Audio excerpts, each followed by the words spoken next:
for student athletes, and we'll ask Coach Martin to kick things off here with an opening statement. Then we'll take questions. Go ahead, Coach.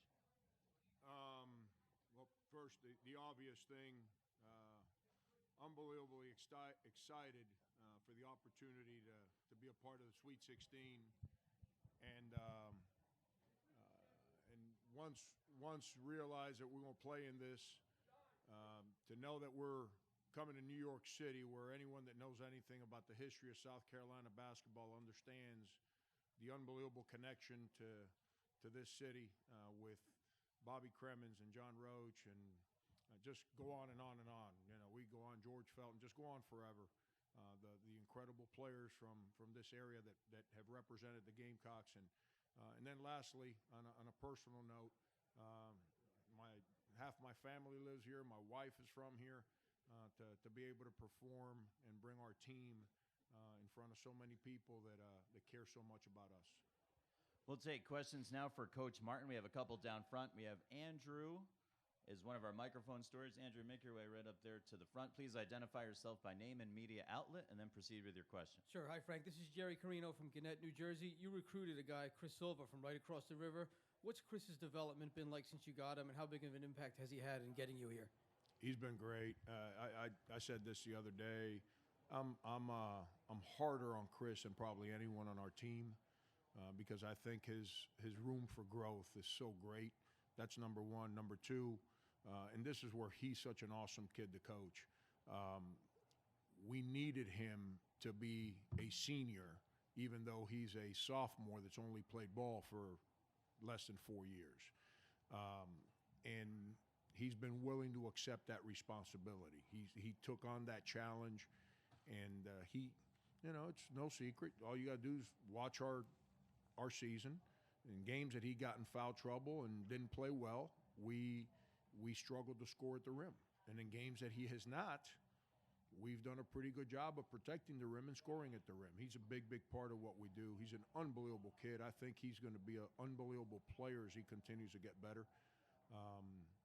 But he's fun to. I mean, everyone on our team's fun to coach. And I don't go back and listen to all my press conferences over the last 10 years. I don't say that all the time, And this whole team, they're fun. They're great to be around. And Chris is a big reason for that. He allows me to coach him. He allows me to challenge him to be great. And all the other guys respond to that and appreciate and respect him for it. We're going to stay on the right side, right over here. Please, your name and media outlet. Tony Adami, CBS Interactive and 24/7. Scott Drew said that after you left the Big 12, you guys stayed in touch and that relationship continued. Can you tell me kind of how that developed over the years and what that means to you? When I got hired at Kansas State, I was kind of the new kid. It was my first year as a head coach. And Scott was in the process of establishing his Baylor program, and he was kind of the new guy. And he hired a guy named Tim Maloney, who's a native New Yorker. Tim and I, dear friends. He's one of the most incredible human beings that I've ever met, and he's a heck of a basketball coach. And, Scott hired Tim. And through Tim, he and I started to develop a friendship. Tim and I, we speak on a regular basis, and I think the world of him. He got me and Scott to become friends because of his passion for both of us, and that's why our friendship continues. I'm extremely proud of how Scott has been able to maintain Baylor into a national winner in such a short period of time. Every year, everyone thinks, okay, Baylor's taking a back seat this year. They lost so-and-so. And there's another guy that jumps in there, and all of a sudden he becomes their guy. And that's what it's all about. But we've maintained friendships. We stay in touch. When I got at South Carolina, nobody would schedule us. I'm not about other name schools. Scott said, let's do this. I don't like playing friends, but he said, let's do this, because he knew he'd have a lot more to lose if they lost to South Carolina than we would. But he wasn't scared of giving us the opportunity. So we played Thornwell's freshman year at Baylor and his sophomore year at home. And, we continue to speak, and we watch each other's teams I know he's proud of the way we've built our program, and I know I'm extremely proud of the way he continues to win at a national level. Coach, we'll stay on the right side toward the back. Mike? Excuse me, Mike Vaccaro, New York Post. I don't know that there's necessarily one blueprint toward climbing the coaching ladder. Yours is probably a little more unconventional than many or most. Do you find that other coaches reach out to you and seek inspiration by the fact that, maybe just because they've been coaching high school for 10 years, there's still a possibility that somewhere down the road they can become a successful coach? And if so, do you find that to be kind of a satisfying part of your journey, that you can kind of be kind of representative of that guy who kind of, grinds away toward you until he gets to a spot like you're in now? Yeah, one of the funny deals when I first got hired at K-State 10 years ago is most members of the media that knew nothing about me, which I understood. It's not like I was a name that anyone outside of basketball, high school basketball, and the guys that recruited my players knew, referred to me as like he's going to fail because he's nothing but a high school coach. That was the word that was used. And I used to sit there and laugh. I'd say, wow. And at the end of the year, they said, why would you always laugh when this was asked? I said, because you guys thought that you were trying to find a reason why I was going to fail. And what you didn't understand is you were paying me the ultimate compliment that anyone can be paid, which is you were calling me an educator. And that's who I am. I take pride. I have unbelievable conversations with high school coaches, young people in college basketball, to let them know that they can move forward in this business as long as they do things the right way. Everyone's going to get a job. If you handle things the right way, then you'll keep your job. That's what I try to teach my players. That my job, and I tell them when I go in their homes, my job's not to help you get a job one day. You're going to get a job, whether it pays you 20 grand or it pays you 120 grand. Who knows? The thing is, can you take that $20,000 job and make it a $120,000 job? Can you take a $120,000 job and make it a 1.2 job? That's my job in life, is to help people move forward. I take a lot of pride in trying to do my job best I can, so others that have taken the path I've taken to be given the platform that I'm given right now can stay with it and continue to do their job, so one day they can get an opportunity. Coach, next question is on the left side of the aisle toward the back. Kevin? Kevin Gainesville Sun. Frank, you've been saying the last couple of years that the SEC is undervalued. How much validation is it this season to see 3 teams in the Sweet 16 and both you and Florida being here? Yeah, I don't know what happened in the SEC 7 years ago. I wasn't a part of it. Obviously, I became a part of it 5 years ago. I see it every day. It's hard. It's a hard league. And I don't sit around and try to say that we're better than the next league. I've been in other leagues. I know how hard those leagues are. And I have unbelievable respect. But it bothers me when our league is referred to in a way different than those leagues. We don't take a back seat to any of those leagues. And what probably the next question is, well, what do you mean? Well, like if us or even Kentucky, which is the most nationally relevant program in our conference, loses a league game, oh, they stink. They're no good because they lost a league game. I've been answering to that the whole last 3 weeks of the season. Well, your team is it's lost its fight. It's not very good. It doesn't belong. Why? Because we lost at Vanderbilt?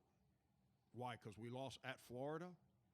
Why? Because we lost at Ole Miss, who won 22 games? It's part of league basketball, especially in a league like the SEC. It's hard. But look at the coaches. Those coaches have won championships in every league they've been in. Every one. Whether it's Rick Barnes, Avery Johnson, Ben Howland, and I'm talking just the new ones. I'm not talking about the other ones.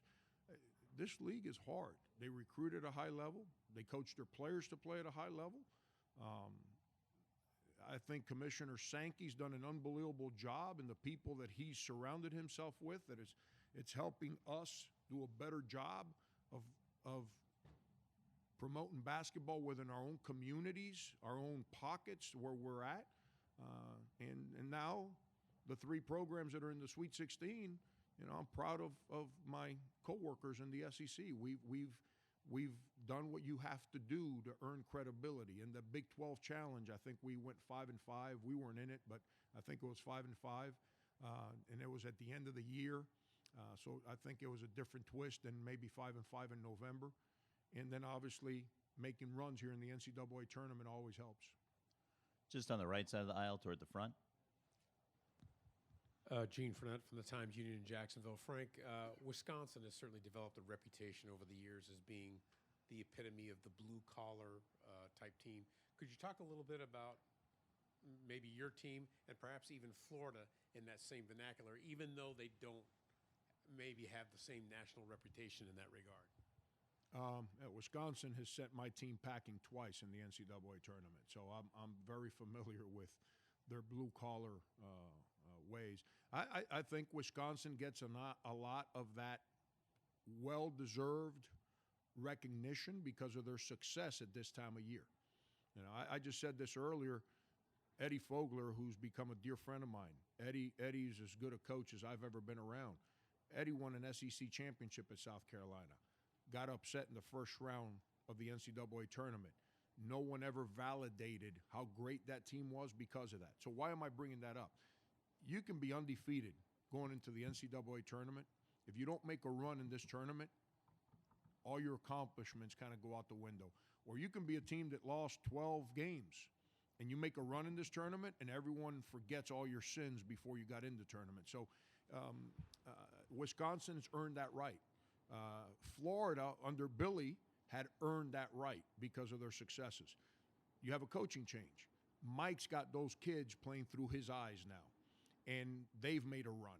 So now they're earning that credibility, and hopefully our guys get rewarded with the same kind of conversation, because that's the way we approach our jobs every single day at South Carolina. On the left side of the aisle toward the center. Jeremy Schneider, NJ Advanced Media. Frank, talked about Chris earlier, how he hasn't been playing this game very long. What do you remember about him in high school? He was very raw, and how far has his game progressed since he's gotten to South Carolina? His haircut and not agreeing with officials.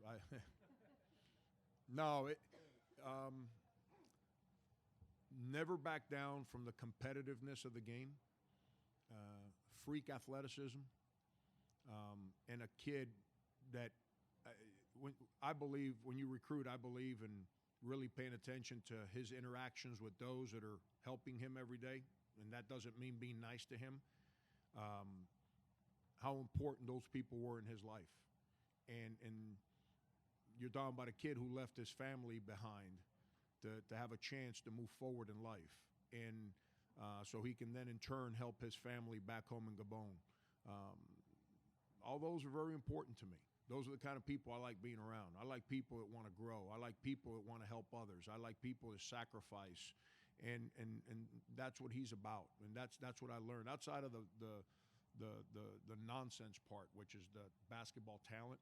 It was all those other things, because I think that's a guy that we could help continue to build our program with, and that's what he's about. All the way up in the front. Front row, I'm sorry. Coach Judy Gadsden from WIS-TV in Columbia. We've been hearing from a lot of fans who are thrilled about this program being in the national spotlight, but they're worried about them getting distracted by all of the hype. They want to know what you're doing to keep the guys focused. I'm making all those faces, Judy, that people like having fun with. You know, I've just been real mad and mean with those guys. At the end of the day, Judy, I fight this battle with my own children at home, and it's the age of social media. I tell my staff this all the time. We need to speak to our guys about everything every single day, because if we don't, someone else is.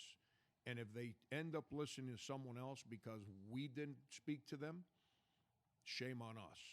And so we've tried real hard for the last, whatever, it's been 72 hours, to spend a lot of time with our guys. And I said this to them before we stepped foot into this tournament. I said, guys, you guys, the only reason we got put on the board is because you guys listened to me. I don't say this in an arrogant way. I'm the only person in this room that's ever been in this tournament. Don't stop listening to me now. And they didn't. And that's why we had success last weekend. And I trust those guys, so that's what I'm banking that they're doing this week is continuing to listen to us.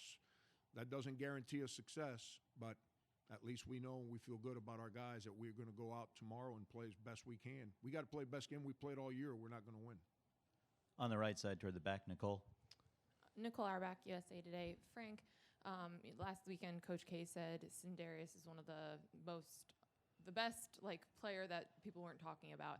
And I'm wondering if you can kind of just reflect on the impact he's had on the program. If when you got here, you thought he could be a huge part in elevating the program to where it is right now in the spotlight. Yeah, Sin was a highly recruited high school kid. He went through something going into senior in high school that told me a lot about him. It's what convinced me that he was the one. He had a chance to go to Oak Hill Academy. 99% of the kids that are high-profile kids in the country right now have a chance to go to Oak Hill Academy. They jump. They don't even wait for you to finish a sentence. They go. They had to force him to go because he did not want to leave his state, did not want to leave his high school team, did not want to leave his high school coach, did not want to leave his family. And I didn't say he was the one because I said, okay, this kid wants to stay in the state. No. He was not about himself. The easy thing to have done there is go there so Sindarius Thornwell can move forward. Instead, he was worried about his high school team, his high school coach, his family, his community. And they had his uncle, Big Country, DeJuan Thornwell, may he rest in peace, who was his father figure, basically put him in a car and drove him and said, you are going to school here. This is for your own good. And it's who he's become. You know, the day I got the phone call from him telling me, I want to do this with you, when he could have gone to some of the Blue Bloods, and he wanted to help us build.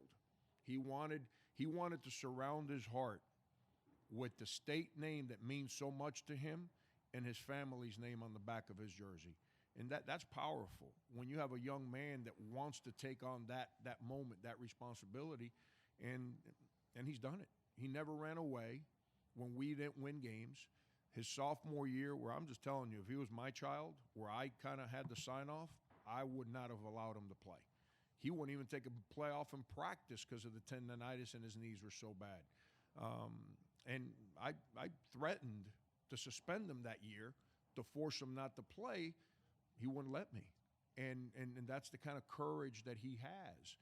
And we didn't have seniors to help him learn how to figure things out. And for him to have he's had an unbelievable year, and then to be able to have the same performance that he's had all year on the big stage last weekend, I'm real happy. I'm proud of him regardless of whether he plays well or not. I'm real happy for him because he's always given of himself for everyone else. I'm happy he's getting the recognition he deserves. Unfortunately, that's all the time we have for right now. We're going to allow Coach Martin to take a break from us here in the main interview room and head back toward the locker room. He'll be available for questions on his way, most likely, and also in the locker room as well. We'll have South Carolina student athletes in just a moment.